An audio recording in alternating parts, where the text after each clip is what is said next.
வணக்கம் நண்பா. TNSTC driver conductor recruitment செய்திகள். அரசு போக்குவரத்து கழகத்தில் பணி நியமன ஆணை சம்பந்தமான செய்தி உள்ளது, வாங்க பார்க்கலாம். ஆகஸ்ட் 27 போக்குவரத்து தொழிலாளர்களின் ஊதிய ஒப்பந்த பேச்சு.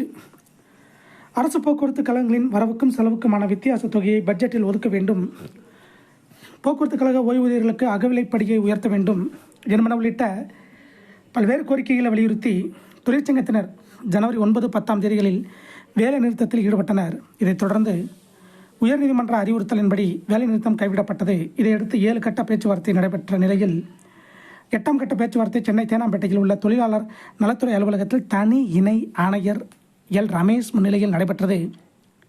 இதில் மாநகர போக்குவரத்து கழக இணை மேலாண் இயக்குனர் எஸ் நடராஜன், விரைவு போக்குவரத்து கழக மேலாண் இயக்குனர் ஆர் மோகன் மற்றும் அதிகாரிகளும் தொழிற்சங்கம் சார்பில் முக்கிய சங்கங்களின் நிர்வாகிகளும் பங்கேற்றனர்.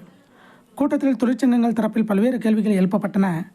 அதற்கு பதிலளித்து அதிகாரிகள் பேசியதாவது: போக்குவரத்து தொழிலாளர்களுக்கான 15வது ஊதிய பேச்சு ஆகஸ்ட் 27 நடைபெறும். அதில் அனைத்து கோரிக்கைகள் குறித்தும் விவாதிக்கப்படும். விரைவு போக்குவரத்து கழகத்தில் பணியமர்த்தப்பட்ட தினக்கூலி தொழிலாளர்களுக்கு குறைந்தபட்ச கூலி ரூபாய் 853 வழங்க அரசு ஒப்புதல் அளித்துள்ளது. விரைவில் அந்த ஊதியம் வழங்கும் பணியை தொடங்கும். பங்களிப்பு ஓய்வூதிய திட்டத்தில் பணி ஓய்வு பெற்றவர்கள் மற்றும் இறந்தவர்களுக்கான பண பலன்கள் ரூபாய் 38 கோடியை வழங்க அரசு ஒப்புதல் அளித்துள்ளது.